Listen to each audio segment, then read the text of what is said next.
Welcome to the Switchblade Sisters Social Club, a true crime podcast where two sisters exploit their worst fears for your entertainment. You're welcome. I'm Dee. And I'm Rhonda, and together we are the Sake Sisters. For more information, check out our website at www.switchbladesistersocialclub.com or find us on Instagram and Facebook at Switchblade Sisters Social Club. Thanks for listening.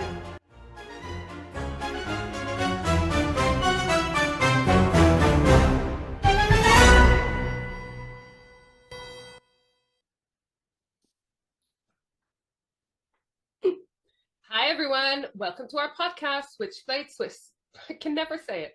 Welcome to our podcast, Switchblade Sisters Social Club, a true crime podcast where two sisters exploit their worst fears for your entertainment. You're welcome. My name is Dee, and this is my sister, Rhonda. Hi, sisters. Hello.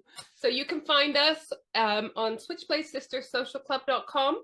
You'll find links to all of our socials. You'll find our emails. You can drop us suggestions for podcast episodes. And also you find out information about working with us on all podcast writing and website needs. So do and social media for podcasters. Social media. So if you're like me and hate doing a lot of that kind of stuff, get involved. So I also wanted to show some of our merch again because I love it so much. Look at our cushion. Coffee just tastes better in this mug. Look how cool. This is just such a comfy hoodie. And on the back, we've got our logo. I can't really turn around properly, but you get the message. So if you look on our website, you can also buy any merch. Get in touch if you got any merch suggestions. Are you desperate for like a wine bottle opener? Are you desperate for a bum bag? Who isn't? Well, that's honestly on our merch store. No. Can you honestly say that your life is complete without a bum bag? Specifically of the Switchblade Sister Social Club. A branded one. Yes. So, what have you been listening to recently? Okay, so I just discovered this week an artist who I hadn't heard of before, but she's not new, but her name is Amanda Palmer. And oh my fucking God, I love it. Oh, do you know her? I don't think I do. I'm going to check that out. Amanda Palmer. We'll put her in the show notes. What is it? Spooky? Trying to think. Huh? Spooky? Jazzy? No, kind of a little bit punk. I only heard one song so far and just listened to it on repeat. And what song is that? Let me get the name. My old boss. Oh, the song is called "Runs in the Family." My old boss, who new theme tune. Oh, love it. You're gonna love it. My old boss, who used to own a guitar shop that I worked in when I was 16, posted on Facebook, and I was like, I fucking love this. Well, I already love her picture on Spotify. So yeah, cool. She's now. I'm following her. I'm gonna have a little listen. Yeah. For me, I haven't listened to music. Do you know what? I think so it's long. if you like PJ Harvey. I do. Which I think those kind of vibes. Oh, nice. Okay. I haven't been listening to much music recently because I always listen to podcasts these days because, as you know, I'm obsessed. Do you know what I listened to the other day actually as well? What? Okay, so you know how we have our joint Safie Sisters playlist on Spotify? Which I love. It's like literally me and Dee made the collection of our favorite songs. Oh, we should post a link to it so people can listen to it as well. Oh yeah. Do you know what? Give the people what they want. And they want to know what we're listening to. I have to admit, that is the one that I listen to. When I listen to music, it's that's what I listen to. It's everything. Do you know what? It's everything from 90s grunge to fucking garage. It's everything. Yeah. Do you know what? You know one song in particular that I was listening to? Bare Naked Ladies, One Week. And I just listened to it the whole of the school run, which for me is like 45 fucking minutes. I just listened to the song on repeat. It's just got a lot of energy, that song. It's not even my usual thing. I just love that song. I struggle to listen to that song. Why? Too chirpy? Yeah, a little bit annoying. I think I didn't really like it at the time, but now it's kind of nostalgic. I'm going to try again. Do you know what else? Do you know what else is something I didn't really love at the time, but kind of, it's so of the era, is Smash Mouth. What's that fucking song? But yeah, Hey Now. Yeah, you're an all-star. It wasn't for me at the time, but most of the music that I listen to from that era is stuff I did not listen to at the time. Well, garage. I mean, we were not into that 27 years ago. But I think it's because when it's around all the time, it gets a bit sickening. When you choose to listen to it decades after you've been bombarded with it, it's a different matter. It's the nostalgia factor. Nostalgia as well. Yeah. What have you been listening to? Well, I've been listening to a few podcasts, but I've got a really fun podcast story that I'm super excited to tell you about. So I've been listening. I told you last week that I'd caught up with True Crime and Cocktails, so I'm now waiting for their weekly episode drop. I'm now going back and I'm listening to Wine and Crime, catching up on the episodes that have built up in the meantime. And it's so good. I love it so much. Like, Amanda is my spirit animal. At the moment, they're 3 girls that it's so fun. They pair a wine to the different crimes. Sometimes it's a bit of a stretch, you know? Yeah. But it's still fun. So you learn a bit about wine at the same time. Do you mean like if they're covering Jeffrey Dahmer, like what wine goes with human flesh? Well, they normally have a theme for each episode. So for example, the one I can remember the wine specifically, because I actually went out and bought it, was the trust fund crime episode. It was one of their early ones. And they managed to find, do you remember Blue Nun wine? Yeah. So I don't think that in the States, Blue Nun wine has the same feeling as it does over here. But like over here, it was the shit wine that you'd always give to the raffle, you know what I mean? And it tasted sickly. Like it vinegar. Was disgusting. Yeah. So they paired. Do you know what I love though? Do they ever pair a Lambrini with anything, or is Lambrini not big in the States? No, I think that might be British too. Love a Lambrini. I know, I actually quite enjoy it too. But I don't think our tastes are particularly sophisticated, she says. What is Lambrini even? I think it's just like a sparkling wine. I think it's called something else. I think it's called Perry. Is it called Perry? Is that a thing? I don't know. It's a different category. It's what kids drink. It really is. Can I tell you what they did? So Blue Nun have got a gold edition, a limited edition. I don't know if it's limited, but they have a gold one that it comes in a gold bottle and it has like gold flecks in it. And it was only about £22, which for gold. Can you feel those gold flecks? Can you feel them? Not really. Okay. So I treated myself to a bottle because I thought how funny. And it was okay. It wasn't the best wine. I wouldn't buy it again at that price, but it was fun. So their trust fund crimes, they linked it with this gold edition Blue Nun because it had gold bits in it. Do you see what I mean? Yeah. Then they have one of them, Lucy, who normally goes into the psychology of the crime, if there is some, or she goes into the background history. And then Amanda and Kenyon will go do a bit of a deep dive into a case each. At the moment, Kenyon is on maternity leave. Where I'm up to, she's on maternity leave. She's actually had the baby now, but so they're getting different guests. And so the one I'm listening to at the moment is Autumn Crimes, and it's got Stephen Ray Morris, who's like the podcast producer for My Favorite Murder, another one of my favorites. So yeah, I've just been really enjoying catching up on that. But I wanted to tell you my fun story, podcast story. So I work with a lady called Martha on one of the charities that I work with. Yeah, the one with the nice hair. Yeah, she's got fabulous hair, doesn't she? She really does. So I recommended to her Serial, which, have you listened to season 1 of Serial? The guy, right? Adnan. Yeah. Okay, so I started listening, but it's a guy presenting, isn't it? No, it's a woman presenter. Oh, no, I haven't then. Okay, cool. Oh, you need to go back and listen to it. Oh, I don't know if I want to tell you the story. It's not a spoiler because it's happened so long ago. So this podcast came out a good long time. It's about 10 years old, I think. So it was the first podcast I ever listened to. So it got me into listening to podcasts, and it got me into listening to true crime podcasts specifically. So for me, it's talking about nostalgia. It's that one for me, you know? And this first case, it's one of those podcasts where a whole season covers just one case and goes really into depth. Yeah. Rather than a case an episode or whatever, like we do. So so you really get to grips with this case that I had never heard of before.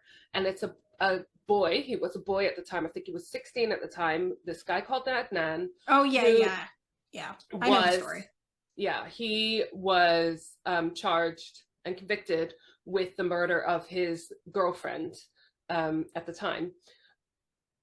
And the reason why I'm so excited is because when I saw her at the weekend, we were working at the weekend, she told me, I'm halfway through listening, I love it. And I was like, oh my God, you have to tell me when you finish so I can discuss the latest developments, because only a couple of months ago, Adnan got released. Yeah. Partly, I think, because of the media attention from this podcast and what happened afterwards, they reinvestigated and he got freed. So I cannot wait. I'm like so excited about the moment where she tells me that she's finished listening to this podcast, and I can tell her, Google him now, because look what's happened recently. That's the story? Yeah. Okay. Are you not excited for Martha and the fabulous hair? Yeah, excitement is not a thing that I feel. Okay, yeah, that's true. You know how you always get frustrated with me because you're very excited as a person, and you get excited about things, and you're like, isn't it cool? I can't. I don't have that. Yeah, you are the one that's more dead inside. But for me, what's really exciting is when there's updates on the case. Like, this is why I love when, like, Crime Junkie, for example, when they do updates on the previous cases they've covered, you know?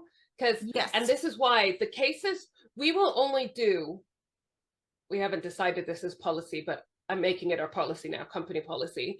We will only do one of the highly, highly covered cases, like Levi Bellfield, if there are recent developments that haven't necessarily been covered in past episodes of other podcasts.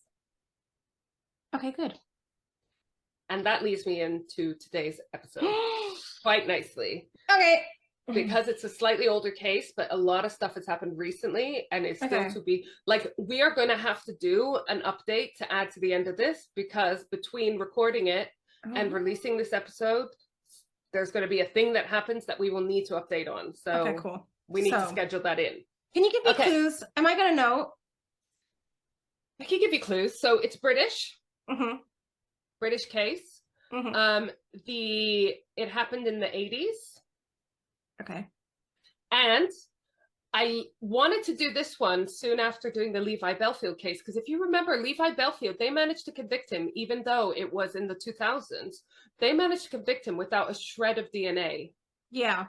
They didn't have any DNA evidence. It was all like old-fashioned police work, and not that old-fashioned because it's like CCTV cameras, but, you know, no DNA, which is rare, I think.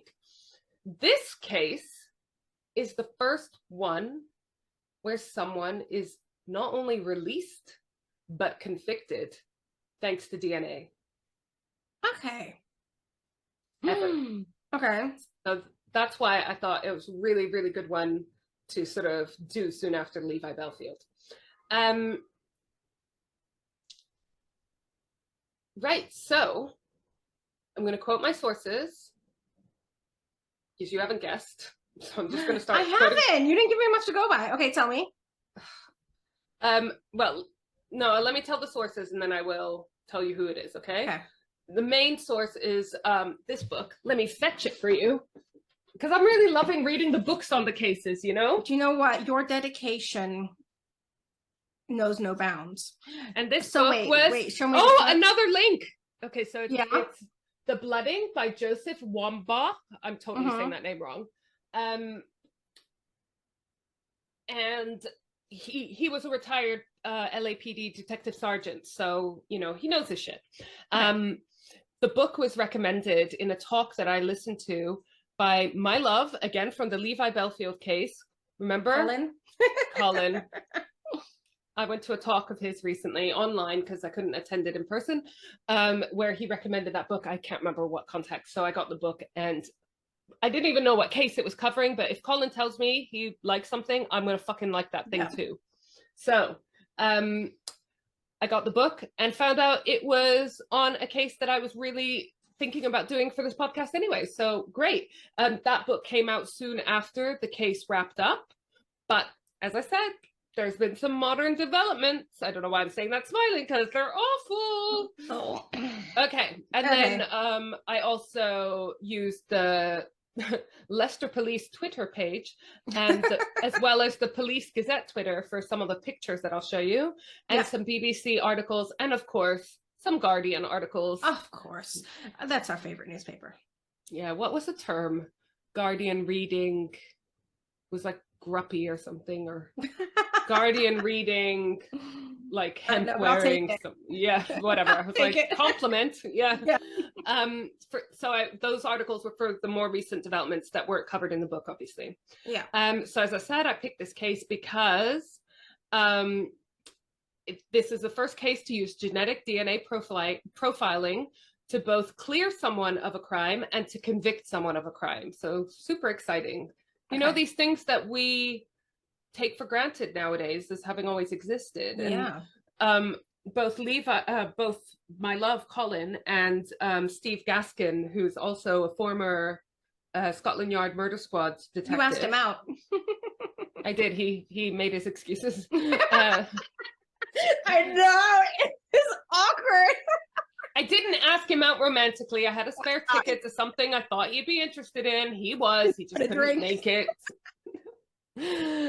Steve, I'm still available for that drink. Anyway, so they were both talking about how police officers these days that are coming in, the new police officers, they are obviously of an age that they don't even remember a time before DNA. Mm-hmm. Yeah. So this is why when you have a case like Levi Bellfield, where you have to resort to like more old-fashioned, traditional methods of policing, they don't want those skills to be lost, because even in modern day, you can't always rely on DNA. So I thought it was just super interesting to look at the fucking beginning. Tell me, what are we talking about? All right, so we are talking about the Narborough murders, i.e. the case of Colin Pitchfork. Have you heard of him? I don't know this guy, but it's sounding good. Okay, so is his name really Pitchfork? Yes. Which is like, the minute that guy was born, you need to fucking get police surveillance on him. I thought that was his nickname. No. Okay. And he lived at the Hay Barn Close or something. It's like, seriously. I'm going to share my screen because I want to show you the area that we're talking about. Okay. It will help. We'll post these. So we're in the UK. We're in the UK. This is Leicester, which is kind of like Midlands, I think. Don't at me if I'm wrong with that. North of the M25. Well, let's zoom out a bit more. So, look, there we've got London. Oh, sorry. Can you see my mouse? No. Okay. So you can see London. You can see Birmingham, right? Mm-hmm. We're going in. Leicester's near Birmingham, so that is the Midlands. And the area we're talking about is these three villages: Littlethorpe, Narborough, and Enderby. Can you see them? Sorry, Paul. Yeah. Yes, I can. Paul being our new audio editor.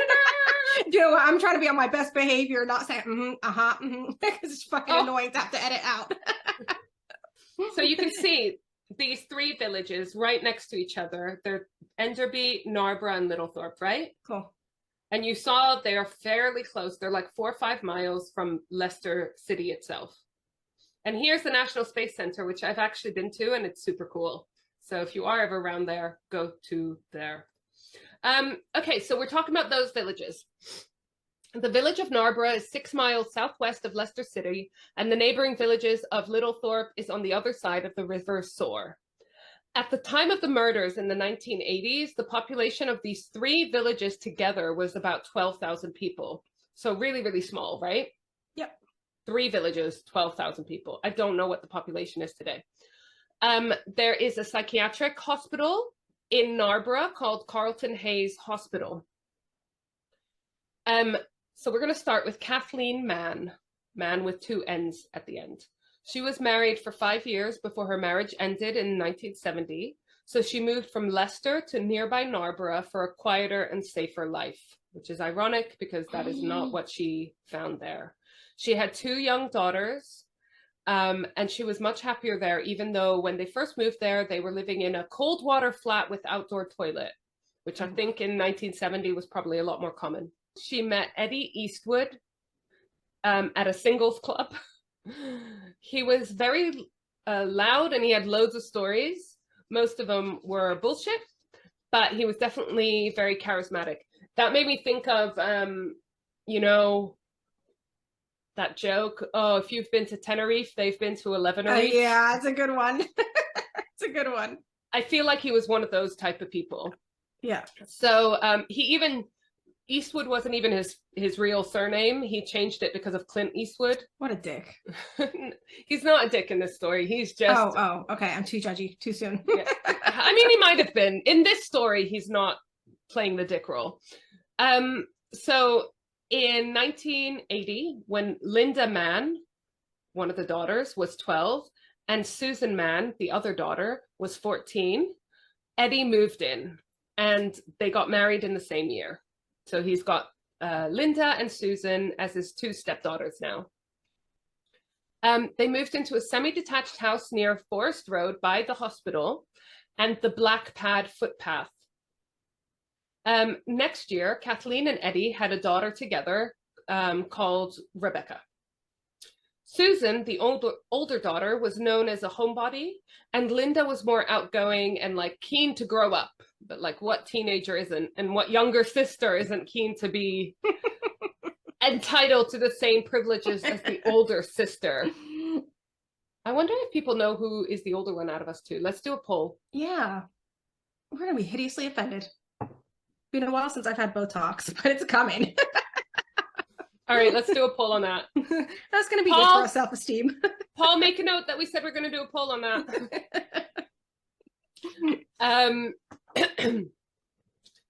Linda wanted to be a multilingualist, so she was studying French, German, and Italian, bless her.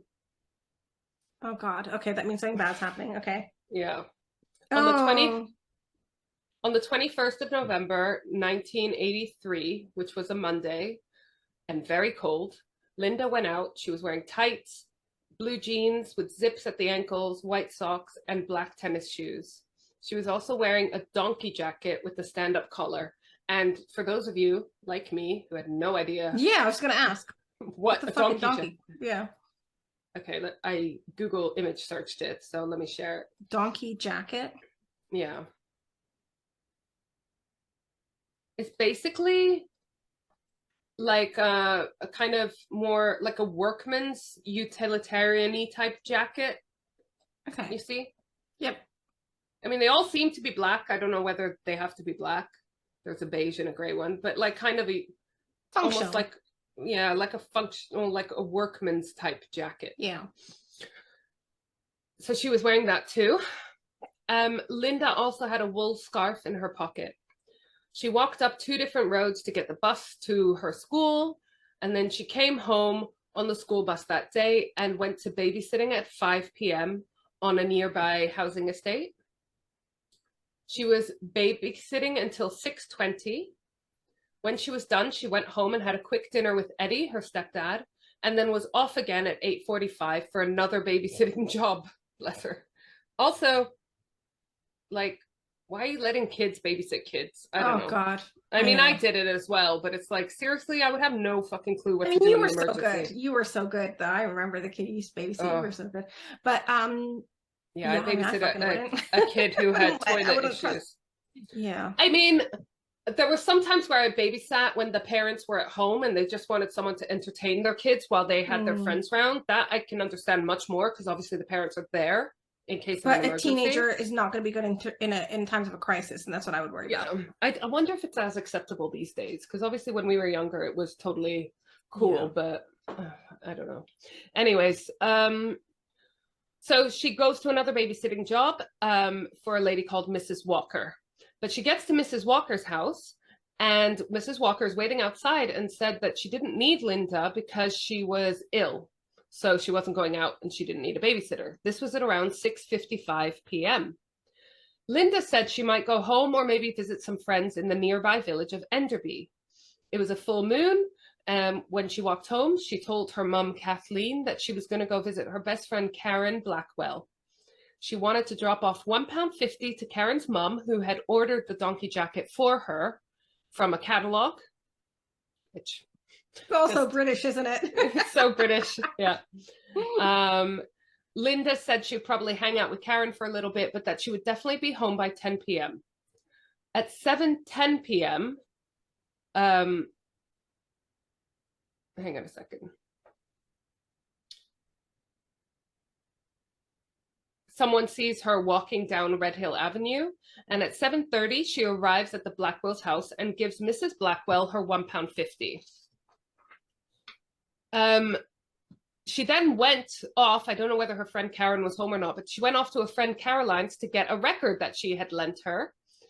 So she went down. Do you know what? Honestly, this whole thing just like portrays UK village life, even the names of that era. Do you know what I mean? I know. The era.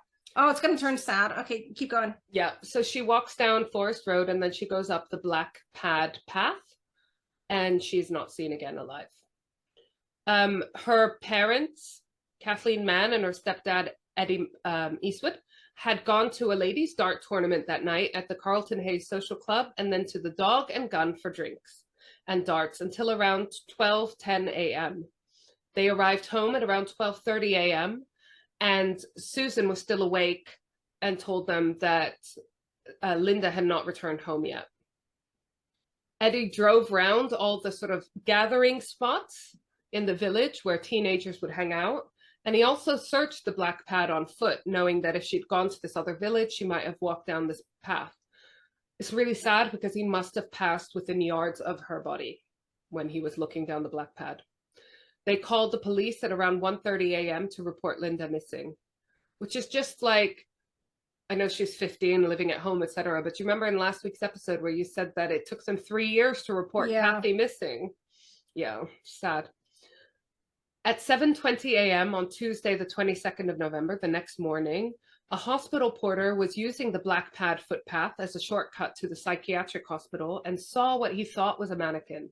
But as we know, it's never a mannequin. Oh, no. It was, sadly, the body of Linda Mann. She was naked from the waist down, and there was blood on her nose. The hospital porter ran to the road to flag down a car, which was actually driven by one of his colleagues who came to have a look. They found that the gate was open of the fence that was separating them from the body. The bottom half of her clothes, like her jeans and stuff, were in a pile around 10 or 15 feet away from her body. Her legs were straight out and her head was turned to the right. Her chin was bruised, and the wool scarf that she had been wearing, that she had in the pocket of her coat, was tied around her neck. So was she strangled? I'm going to show you a picture of the Black Pads. Just bear with me. This is the footpath that she had been walking down. Okay. Like, I'd be nervous to be walking down there in the dark. And this was end of November. So it would have been dark around, you know. Oh, God, yeah. And this is the police officers doing a fingertip search of the area after her body had been found. So footpaths are not great places to be. No, I mean, even the other day I met a friend for a coffee, and it was lunch. We had brunch together, bright daylight, and she walked down the sort of footpath through the parks to get to where we met. And she said that she was going to be going the long way home because along the sort of main roads, because there was a guy who was just being really suspicious, and she realized, like, fuck, I'm alone and far away from people. And you know what? In 2014, the sister of one of my ex-students went missing along the Hanwell Canal path, Alice Gross. Oh, and, God, she was found a month later. Yeah. And that was during the day. So I definitely recommend not walking down them on your own ever. I mean, there was a gorgeous, you can walk all the way from my house to Twickenham station along through parks and along the River Crane and through these footpaths. They're gorgeous. It's so nice. You feel like you're sort of miles away from people and busy cars and all that kind of stuff. I never do it on my own. Doesn't matter what time of day. Never. And it's actually quite traveled. There's loads of dog walkers and everything, but I just won't. No. So, yeah. I mean, I know that this is a bit of a luxury some people are forced to because of work. I don't know, all kinds of stuff, but it's just, you're never safe is our point. Yeah. Okay, so I showed you the pictures of the Black Pad where she was found. The Leicestershire Constabulary said that they normally get about 1 homicide a year at this time. And it's usually linked to domestic issues. As we mentioned a couple of times, most murders are committed by someone you know. And so therefore it's quite often the partner or family member that commit the murders, as sad as that is. But this year, they had 4 murders so far, including a really, really sad case that I might cover later on, Caroline Hogg. She was a 5-year-old who disappeared at a fun fair in Edinburgh. Oh, God. And it's thought that she was dumped out of a car while someone was traveling south from Scotland. And she was dumped in the Leicestershire area, and therefore Leicestershire Constabulary were responsible for investigating the murder, which must have been really tough because obviously most of the clues would be, do you know what I mean? It occurred in a totally different place. It must have been really hard to coordinate. And unsurprisingly, as a result, possibly, they never found the murderer. Well, up until this point, I haven't researched to see whether they have.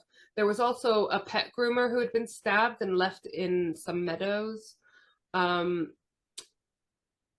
yeah, it was a really busy year, basically, for homicides in the Leicestershire area.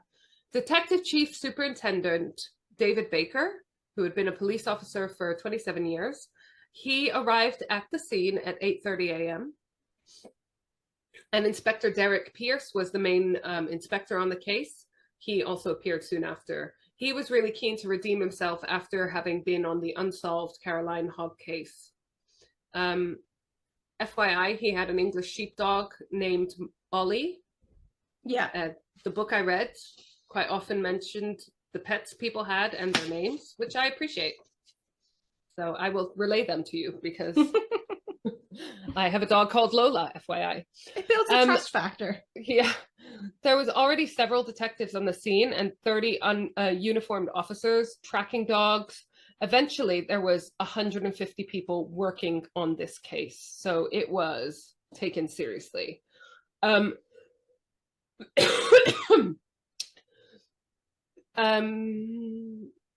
Eddie went to work and was told there that a body had been found on the black pad. So he went straight to the black pad and had to identify the body of his stepdaughter. Kathleen was reportedly in a daze and couldn't follow what was going on at all that day, which is not a surprise. The post-mortem was conducted on the 23rd of November at Leicester Royal Infirmary. And they found stains on the vulval hairs, semen stains. And it's also noted that she was 5'2" and 112 pounds. So for conversion's sake, that's around 50 kilos and just under 8 stone, which I mentioned. Yeah, she's tiny. So she had facial abrasions, and it's suspected that she may have been punched in the face. She had bruising around both clavicles, so on her chest higher up. So she might have had a heavy blow to the upper chest, or she may have had someone kneeling on her for leverage. Okay. Her own scarf was used as a ligature to strangle her. There was no damage to the anus or vagina, thankfully. She was probably conscious at the end. And as I mentioned, there was dried semen found on her body. Her clothes were probably, the bottom half of her clothes were probably removed by herself, and her body had been dragged a distance, probably by her donkey jacket. Her jeans had been ripped down and off. And this is a quote from the autopsy. Sexual intercourse was attempted, but premature ejaculation probably occurred. But the suspect managed to penetrate the victim prior to death. So, sorry, that's a little bit confusing. There's no damage, but it seemed that he did manage to penetrate her. So, I don't know, I get from that they weren't sure what order it happened in. But it was, just awful. The semen found on her body was used to identify that the person who committed this crime, because DNA was known to be a thing at this point. And obviously the whole purpose of semen it's a delivery package for DNA. That is the point of it, to impregnate and transfer the DNA to the egg. Yeah. So they knew there was DNA in it, but they couldn't do they didn't know what they know now, and they couldn't do what they could do now. So they managed to identify from the semen, the DNA in the semen, that this guy was a type A secretor, blood secretors. So not all men are secretors, meaning you cannot tell, not all men will reveal their blood type in their semen, but this guy was, and he was type A blood, and he had an enzyme profile that made up only 10% of the male population. Wow. Okay. So I'm surprised I'm fascinated by what they can discover about somebody. Yeah. The problem is they now need to find someone to compare this to, right? And it's not enough to convict someone. It is enough to potentially rule out people. So Detective Pierce caused a load of tension within the family because he subscribed to the theory, which is more than a theory, that most murders are committed by someone that you know. So his first step was to test Eddie, the stepdad, which, you know, like I said in the Levi Bellfield episode, thanks to Jennifer Reese, we know that only about 1% of murders are committed by serial killers, and the majority of the rest are committed by people you know. But luckily, a blood test quickly eliminated Eddie, which is good because then they can focus. Yeah. I mean, you never know how you're going to react when someone, when you lose someone you love, and especially in such a horrendous way and well before their time. But, you know, ideally, you would just have to acknowledge, okay, I know in the most case, it is someone within the home. Yeah. Just fucking test me so you can eliminate me investigation, so that you can focus. Exactly. Like, let's just get this out of the way. Detective Pierce, who wears glasses, noted that so did Linda. She was really short-sighted, but she never wore her glasses. So he thought maybe she thought she knew her attacker until it was too late or something. You know, it's not helped by the fact that she's walking down this dark lane at night without her glasses. Yeah. You know, maybe she didn't see the person before it was too late. Maybe she thought it was someone she knew before it was too late. Maybe it was someone she knew and she didn't see that they were holding a weapon before it was too late. Who knows? Needless to say, fear quickly spread throughout the quiet village of Narborough. It wasn't commonplace to have murder. The police opened up an incident room in Narborough, in a former medical residence, a doctor's residence that belonged to the Carlton Hayes Hospital. This residence was called the Rosings, which I think is just too cute a name for a police incident room for murder, but, you know, they didn't name it. So police started looking at people in the area with indecency offenses, and they went house to house in the 3 villages, and they took note of every male between the age of 13 and 34. And the reason why they chose this age range is because of the sperm count in the sample found on Linda Mann. Because it was quite a high sperm count, they figured that it was most likely a male between that age range. Yeah. Interesting. Again, God, yeah. Clever. I'm amazed at how much they can decipher about a person. There was also a hospital team who looked at all the patients at the psychiatric hospital, the Carlton Hayes Hospital that we already mentioned, in the last 5 years, including sex offenders, drug users, alcoholics, etc.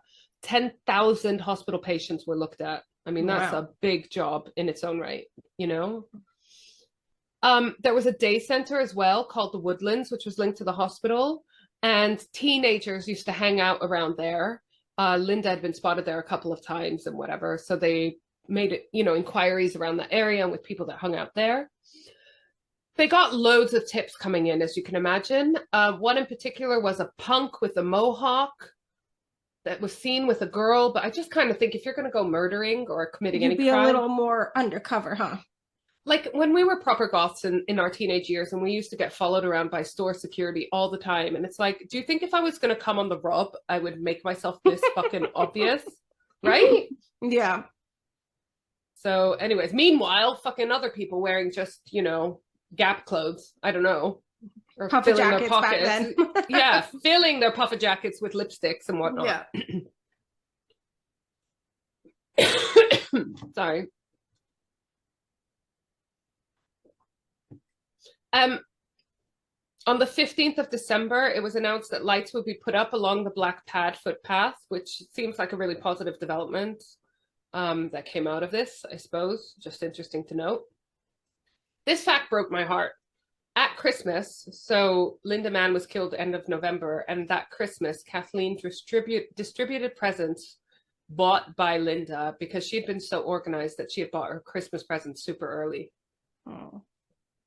Which is just sad, like... because she sounds like she was a nice girl. Yeah. Sorry. Within the next... Sorry. You know, I had this cold all week, so my voice is going.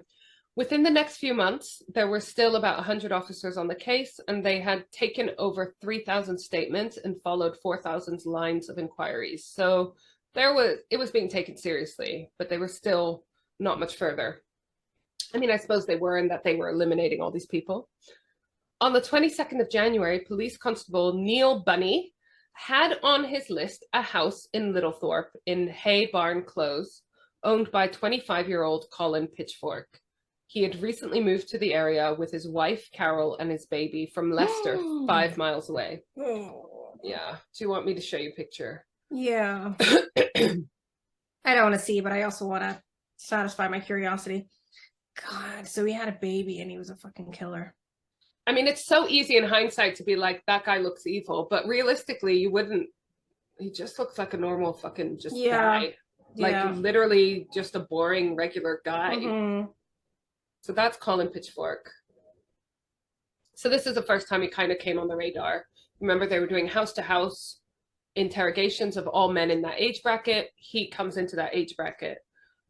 He also came up, got a little extra points in terms of, like, let's look at this person, because he had a history of flashing, which I will go into in a bit, which comes under indecency offenses. Yeah. We'll go into this more.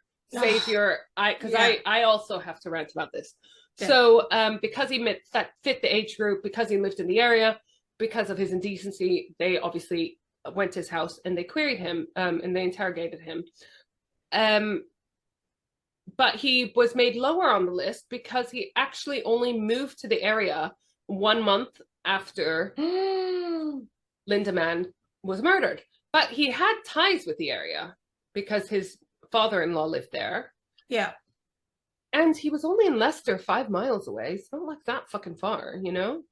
Anyways, but because he had these previous convictions of indecent exposure, they were also asking him. Now, this book, The Blooding, loved it, but it is an old book, printed in the 1980s. So in it, it claims something that I'm sure would not be printed today, that psychologists believe flashers are usually harmless. Oh my God. Well, we know that that's not true because of Sarah Everard. Yeah. So exactly. I mean, it is now far more believed that it is a sort of gateway crime. Yes, exactly. I mean, in itself, it's horrendous. But quite often you hear about these people that go on to commit horrendous crimes. And where did they start? Flashing. Yeah. Exactly. I mean, it's all about testing the boundaries and your behavior and your kinks kind of escalating. Yeah. And we don't want to kink shame on here unless it involves people who are not giving their consent. And victims of flashing are not giving their consent. And obviously these murder victims also not giving their consent. So I will rant about this further later on. Colin gave his whereabouts on the night of Linda Mann's murder. He dropped his wife off at night class and went to his old house where they were still living in Leicester. He was alone with their baby between 6:45 and 9:15 p.m. Colin was then left to it, and the police went on to interrogate everyone else. Linda Mann's family were only allowed to bury her body 10 weeks after the murder, which again is heartbreaking. Again, probably because they needed to collect as much evidence as possible, and it's good that they did. But again, just more heartbreak for that poor family. Yeah. In February, police are still focusing on this punk that had been reportedly seen with a girl on the night in the murder. They distributed 1,000 posters with an artist's impression. I tried really hard to find an example of that poster. Eventually, the murder squad decreased to only about 8 people as the God, imagine being a punk in a small village up north back in the 80s. Fucking hell. Well, I mean, I remember when we first moved here to London in 1990, I remember they were still like, I actually loved seeing all the punks in town because Like, you know, even in London postcards, you still see a lot of punks. Yeah. It's such a Fun part of the culture, you know, especially of that era. But being one small town up north, yeah, small town punks, we feel for you. That couldn't have been fun. Yeah. So eventually the murder squad decreased to only about 8 people as the clues dried up. They wrapped up the investigation at Easter time. So remember, she was murdered in November, so the following Easter. At this point, about 150 blood tests had been taken, with about 30 possibilities still on the suspect list. Now, is it just me, or is 30 possible suspects? That doesn't seem like that much. That feels like keep on going, right? Yeah, I mean, yeah, I don't know. And you know, I'm trying not to be judgy with police investigators because I have zero qualifications. I know. It just feels like sometimes it just seems like it seems like fucking madness. Sometimes the decisions that were made, you know. So I don't even know if Colin Pitchfork was on that list of 30 people, to be fair. So, okay, so this was 1983. Just to put it in context, that's the year I was born. 1985, the year you were born, 2 years later. By coincidence, at the University of Leicester, so again, really close to where this murder had happened, there's a man, a genetic researcher called Alec Jeffreys. And he, alongside Peter Gill and Dave Werrett of the Forensic Science Service, developed DNA profiling, aka DNA fingerprinting. Basically, they discovered that not only was DNA included in all biological material of a human or an animal, so like before, I think they obviously knew that DNA was in semen. I don't know whether they knew it was in blood, I think. And they might have known about saliva, but that was it. They didn't realize it's in everything. So to put that in context, if you touch something, you're leaving trace DNA. Yeah. I don't know whether they knew about hair either, but you know, basically every part of our body has DNA in it. Every biological cell component in our body contains DNA. But also, they managed to learn how to differentiate between each individual's DNA. Okay. So wow. Because of this case, or no, not because of this case, just because of these guys' research, by coincidence in the University of Leicester. I say that because I wonder how this would have played out if that research had been done in another country or whatever, whether it would have been as useful in this case. I don't know.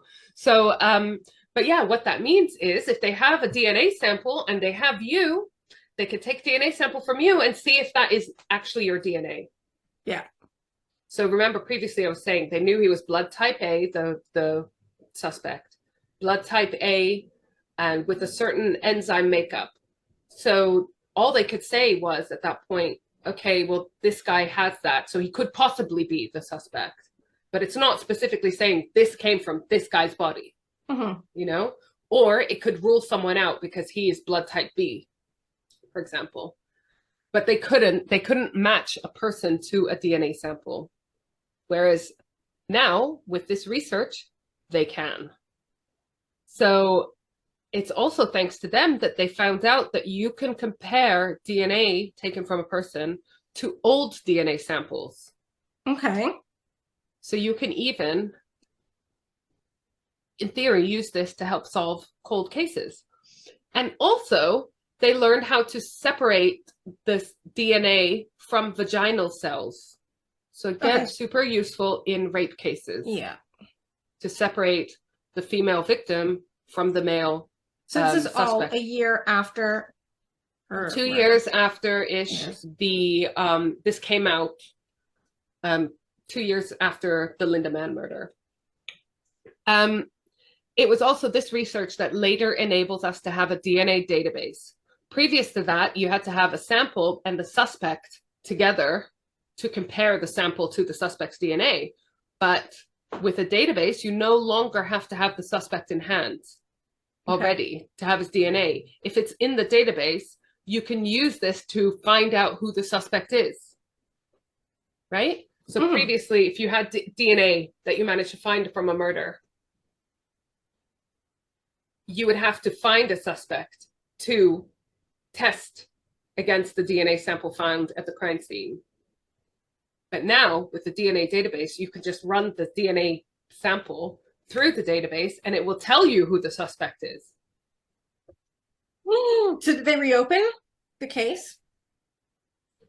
Hang on, because you remember this is new research, new coming out, takes a while for it to be adopted in practice. So I'm going to carry on, right?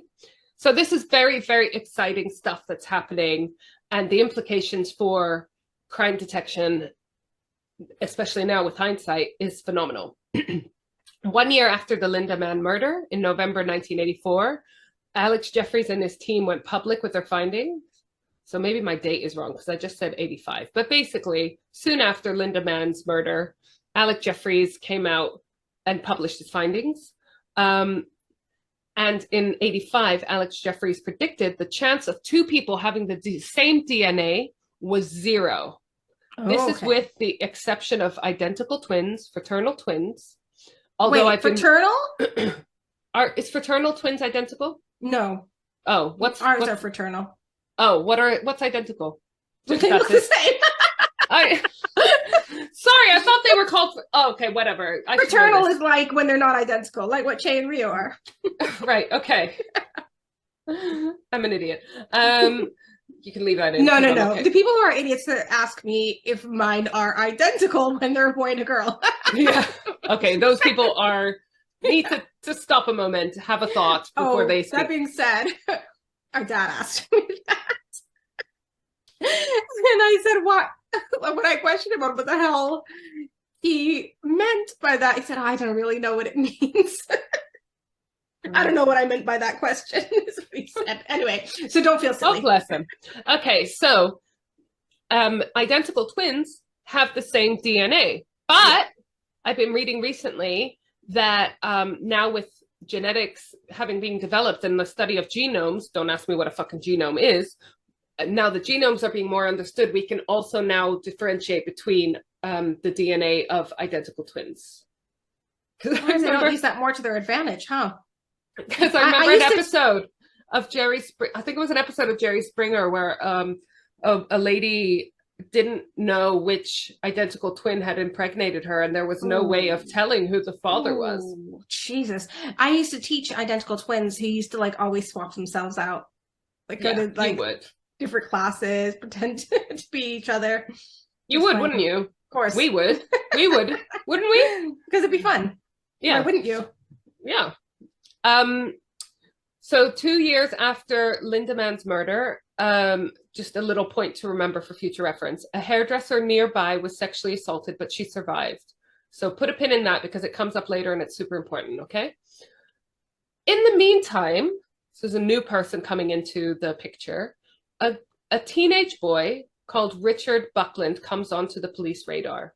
He's a 17-year-old loner who prefers his own company. No, sorry, that's not what I wrote. He's a 17-year-old loner who prefers the company of small children. And it emerges later he had been abusing them. Oh, God.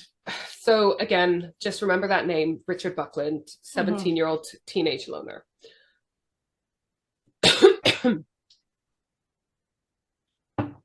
I'm going to now move on to the Ashworth family. They live in Enderby, which, as you remember, is a nearby village. It's slightly less villagey at the time as it had more pups. We have parents, Robin and Barbara Ashworth. They live in a house with their 2 children, Dawn and Andrew. On the 31st of July, 1986, so this is almost 3 years after the Lindemann murder, Dawn, who's also 15, she worked part-time at a newsagent, and she had the summer holidays. During the summer holidays, she had a 9:30 p.m. curfew. She was very social, and she used to go visit friends almost every evening, usually in Narborough village during the summer holidays. At this point, I want to show you pictures of both Lindemann and it's gonna be sad. Dawn Ashworth. I know, but I just feel like they deserve to be remembered. I mean, look at them. Let me make that bigger. Hold on. Like these poor little sweet baby. Oh my God. Wait, is Linda's the one on the left?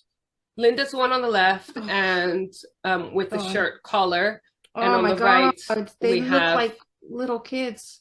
Dawn Ashworth. I know. They're so cute. So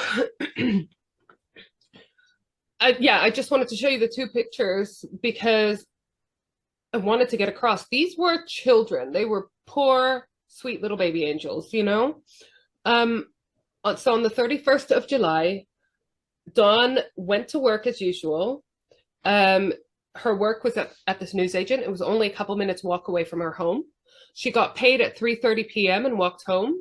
She told her mother she was going to have dinner with her friends Sue and Sharon in Narborough. And her mother told her to be home by 7 o'clock because they had a friend's little boy's birthday party to go to as a family. Dawn went back to the newsagent then to buy some sweets to include in the present for the little boy. And she also bought herself a pale pink lipstick, which I just included as a fact because it was just so 80s. Yeah. And just, Frosted. you know, yeah. She left the shop at around 4 p.m. and headed towards her friend's house in Narborough. She was wearing a white polo neck pullover and a multicolored blouse and a mid-calf white flare skirt with white canvas pumps. She was also wearing a blue denim jacket. There was a shortcut to her friend's house via a footpath, but people were still very wary of a killer being on the loose. I mean, it was only 3 years ago. They still hadn't caught anyone for Linda Mann's murder. But maybe at this point, people were getting a bit more lenient. Maybe they thought it was just like a transient person coming through, you know. So Dawn had two options. She could either walk over the motorway or walk down 10-Pound Lane footpath. She was always told to go over the motorway, but on this day, maybe because it was still daylight, she chose to go down the footpath.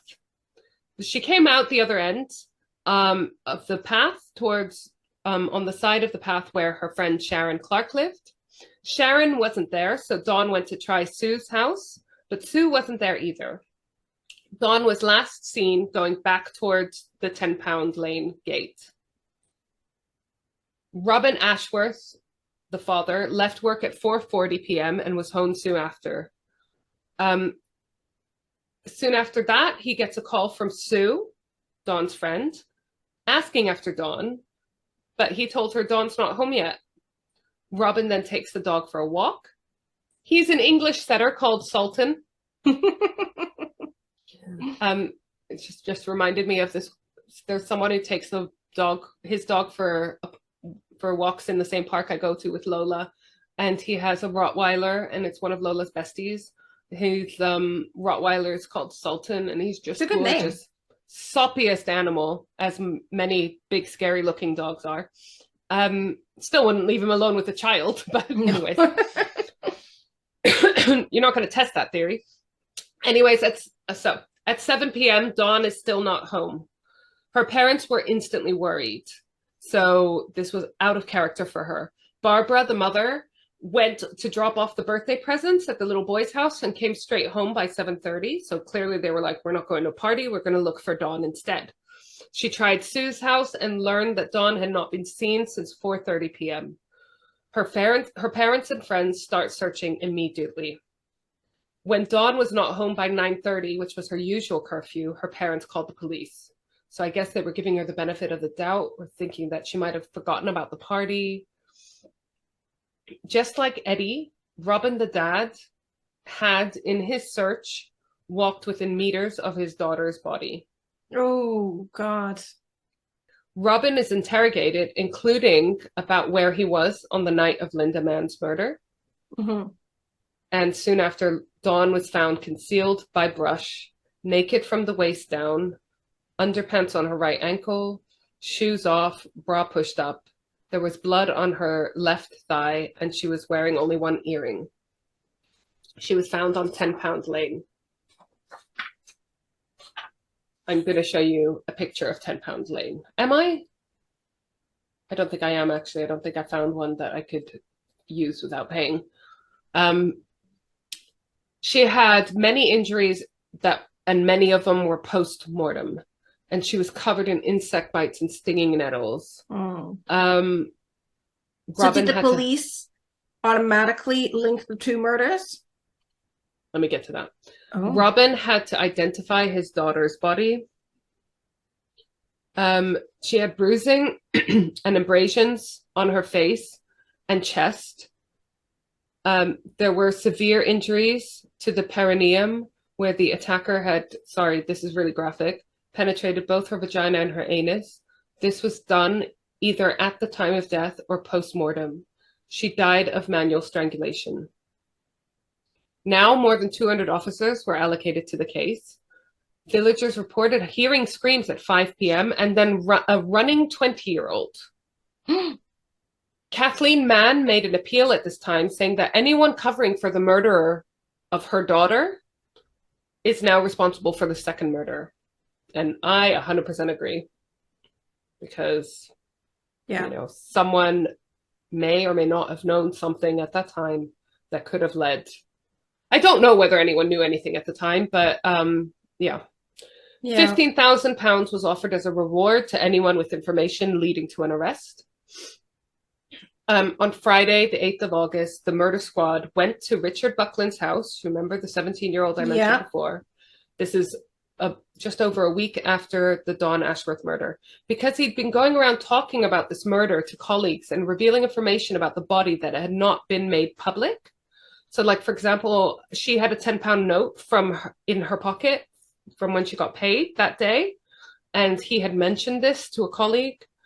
So he gets arrested, and he said he had slept until 10 or 11 that day because it was his day off, and then he rode around on his motorcycle.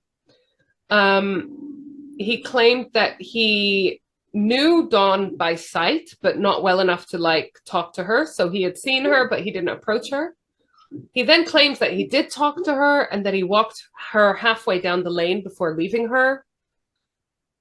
But he always, after almost 2 days of interrogation, and we do know how these police interrogations can go sometimes, Richard Buckland confesses, in quotation marks. He said he tried it on, but then he blacked out and then only remembered coming to when he was running away. He then retracted this, though, and said he would like a blood test to clear himself. But then, to add to further confusion, he confessed to sexually abusing a 9-year-old girl and his previous girlfriend. He always denied being involved in the Linda Mann murder. Mm-hmm. But so when he asked for the blood test, let me just finish this.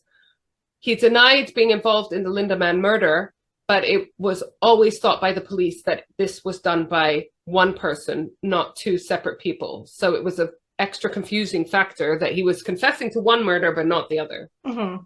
What were you going to ask? When he asked for the blood test, was it because he blacked out and he wanted to clear himself because he wasn't sure? Who knows what was going on? But at one point, he requested the blood test to clear himself. But is it because he didn't know whether he? Who knows? Because he came up with a bunch of different stories. Yeah. So, and again, we don't know what happened in those interrogations.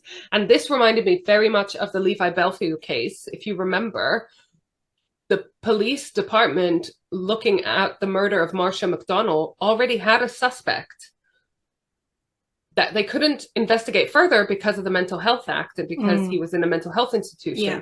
But because he was in this institution, they know for a fact he could not have committed the murder of Amélie de Lagrange in Twickenham a couple of years later. But the police looking at that case were convinced that the Marcia McDonnell case was in fact committed by the same person. So it just reminded me of that, you know, where sometimes it's not as easy to decide whether a case is linked. And police departments, different police departments may have different suspects for different crimes. And then you have copycat killers. And then you have copycats. So, I mean, I don't envy being a police officer, especially looking at murders. Yeah. Ugh. So we go back to Alec Jeffries, the DNA king, we'll call him. He compared the semen found on both murder victims and to a sample from Richard Buckland. And he conclusively proved that both victims were killed by the same person, and also that that person was not Richard Buckland. And this was the first time someone was cleared of a crime using DNA fingerprinting, I should say. Isn't that crazy? Yeah. In the UK or anywhere? Anywhere. Wow. Jeffrey says, I have no doubt whatsoever that he would have been found guilty if it had not been for DNA evidence. Oh my God. Wow. And they would have. He had already come up as a person of interest in the Linda Mann case, and he confessed, even though he retracted it, and he knew stuff. This bit. The family of Richard Buckland decided not to take legal action against the police because the police had agreed not to prosecute the other sexual offenses, including the assault on the 9-year-old. And to that, I ask, why the fuck not? Come on. He's just going to do it over and over. The fuck not? I mean, one thing we know about criminals like that, sex offenders, violent crimes, murders, is that they reoffend. Yeah. And that it often escalates as well. Fuck, if it wasn't bad enough. So, I mean, it's just awful. Police then had to reopen the investigation into the murder of Dawn after putting to the side all the tips and leads that had been coming in since they had started focusing on Richard Buckland. In fact, some of the police officers were actually still focusing on Richard Buckland because of how new DNA evidence was and therefore how little they trusted it. Yeah. Oh. And the sad thing about that is he's been cleared, like focus elsewhere because it's not him. But I guess they just didn't have faith yet. And I get that too. An anonymous message comes in, one of nearly 2,000, saying to look more closely at Colin Pitchfork in neighboring Littlethorpe. I'm going to go into more details about Colin, but knowing what I know now, I'm 100% sure that the anonymous message, the anonymous caller, was Colin's father-in-law. Oh, okay. Okay. Wow. Yeah. Who always hated him. So if you remember, Colin had already been questioned over the Linda Mann murder, along with a whole bunch of other people, because he was of the right age bracket and also because he had a record of indecency because of his flashing. He was dismissed because he had only moved to the area 1 month after the Linda Mann murder. But he only lived about 4 or 5 miles away previously, and he already had ties to the area, like I said, because after one of the flashing convictions, he got referred to the Carlton Hayes Psychiatric Hospital, which is right next to the Black Pad footpath, as a result for counseling and so forth, for treatment of some kind. His father-in-law also lived in the area, so they would have come to the area. On the 2nd of January, 1987, so January after the murder of Dawn Ashworth was in July 86. The police announced that all unalibied men were going to be asked to submit blood and saliva samples to eliminate them. This was supposedly on a volunteer basis, but obviously anyone that didn't volunteer would be considered highly suspicious. Smart move. Hence the title of the book, The Blooding. Mm-hmm. This was the name given to this mass blood sample collection. There was nearly a 90% response rate at the beginning. And of course, police were looking very closely at the 10% that did not show. So basically, people would receive a letter, men would receive a letter in the post saying your appointment time for your blood test is at this time. And anyone who doesn't show or reschedule or whatever, naughty, naughty. Mm-hmm. I mean, you would have thought if you're innocent, you want to be the first one there to like clear me so that I don't have fucking problems with this and you can find the actual murderer, right? When people arrived for their blood test, they were first interviewed by police to establish their identity. If they had, there was a specific self-employed card that had a photo, that was a photo ID. And some people had passports, but not everyone. But if you remember, because our first driving licenses didn't have photos on them, did they? Did they not? Mine didn't. Don't you remember? Oh, I don't remember, Dee. It was at the same time. So, like, I don't remember. Do you? I mean, how do you remember this? I don't know, but I'm pretty sure that our first licenses were not photo licenses and that we had to, I remember being, I might be wrong, or our license was one of the first ones. Okay. Anyways, at this time, your driving license did not have your photo on it. So that meant not very many people actually had photo ID because travel was less common. So passports were less common, et cetera, et cetera. And I think that's obviously one of the reasons why driving licenses started having photos on them. If the person giving blood did not have a photo ID, can you guess what the police would do? No.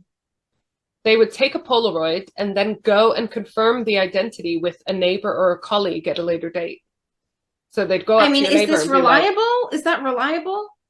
Well, they'd go up and they show a picture to someone and be like, can you tell me who this person is?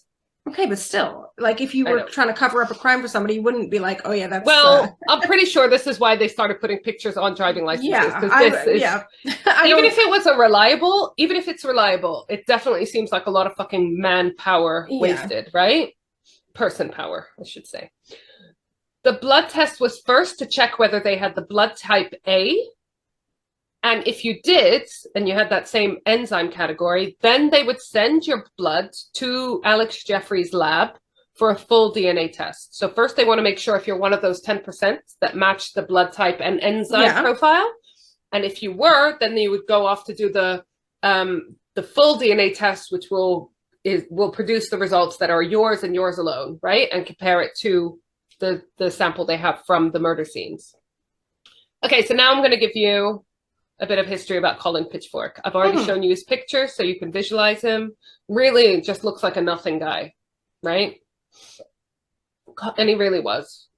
Colin was born 23rd of March, 1960 in Newbold Verdon in Leicestershire. So he's a local, fairly local boy. In 1976, he started his apprenticeship at a bakery called Hampshire's Bakery in Leicester.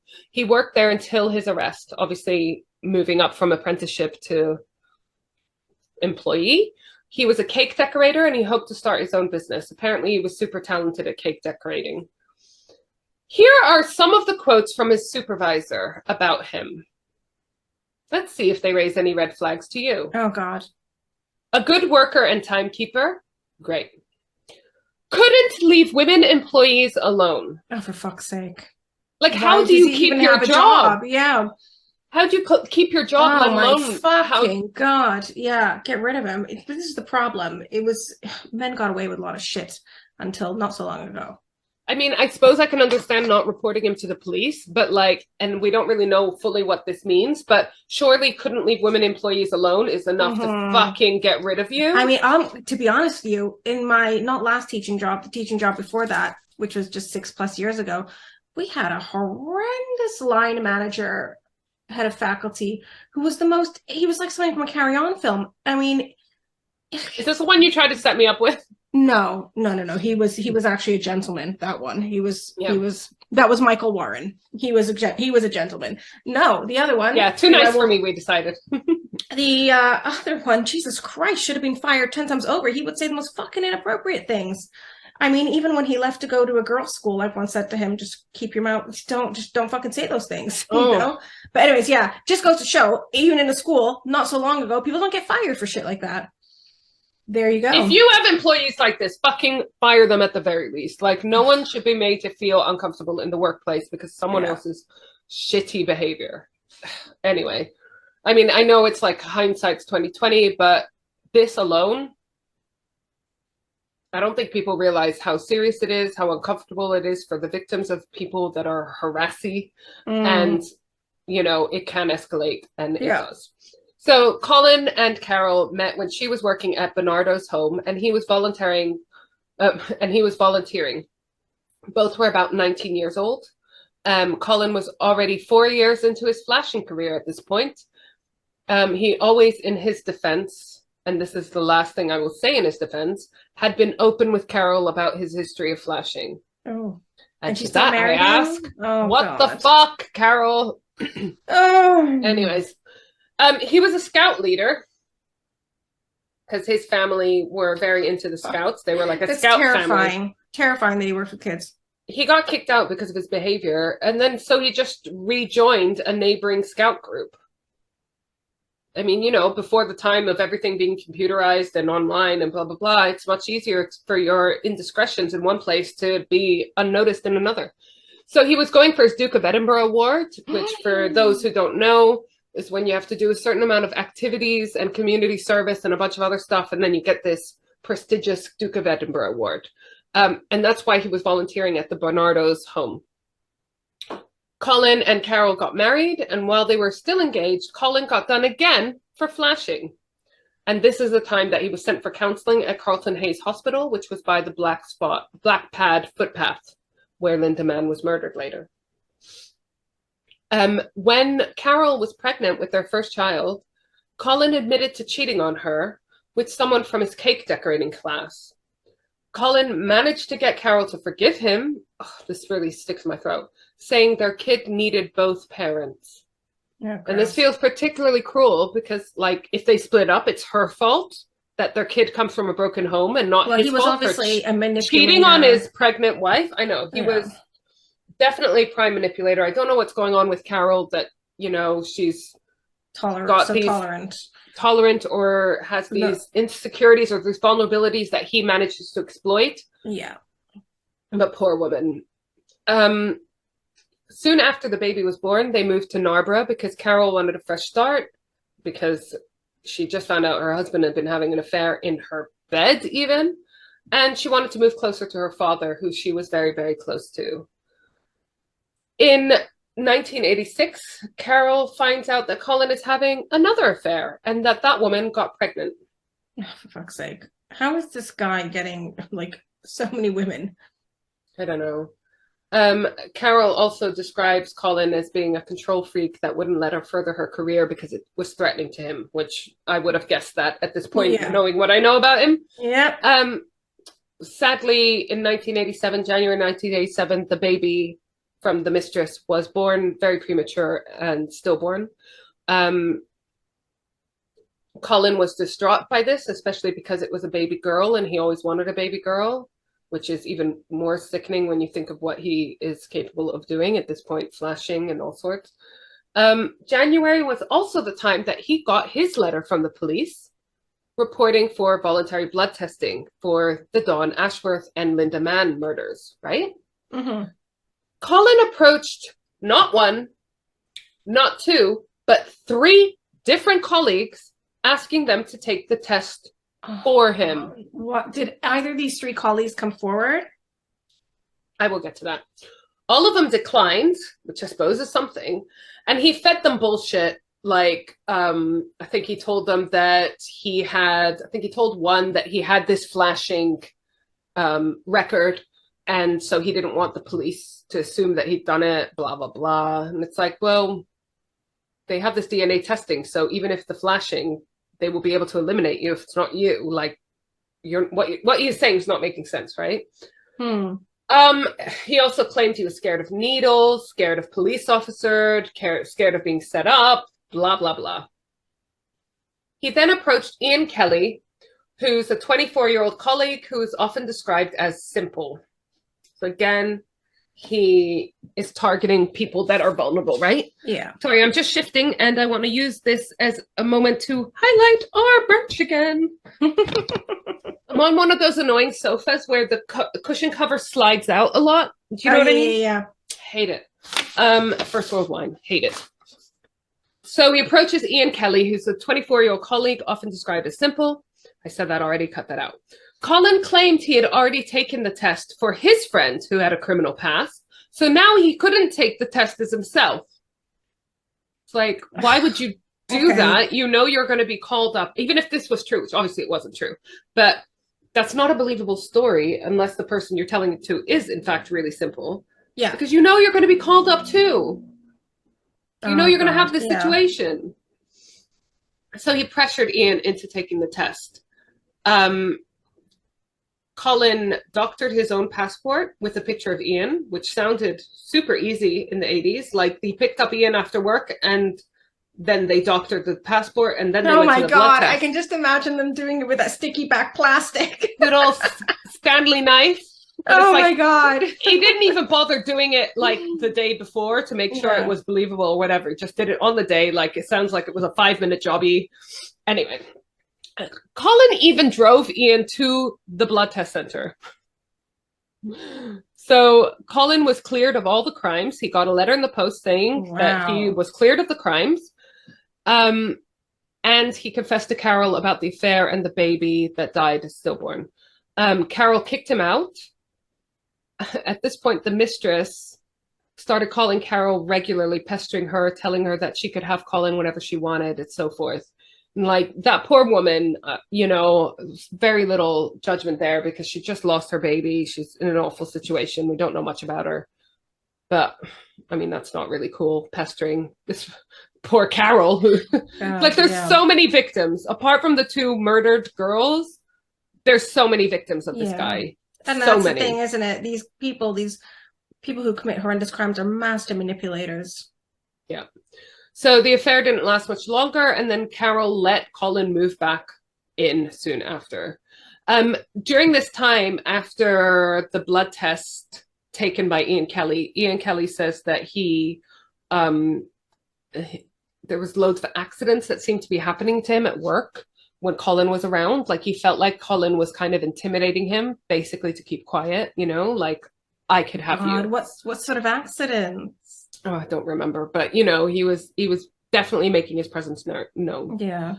By this time, nearly 4,000 men had been bloodied, which was the word used by the police to mean they'd had their blood test taken. But only 2,000 had been cleared because of there was such a backlog. But at this point, the response rate had gone up to 98%, which is, you know, good, I suppose. Detective Inspector Derek Pierce, remember the one that has the dog called Ollie, then gets himself into some shit. He was divorced, so he was single at the time. And I can't remember what age he was, but definitely in the 30s. He starts pursuing a 21-year-old WPC. Do you remember WPC, the term? No. What does that mean? Woman police constable. Fuck's sake.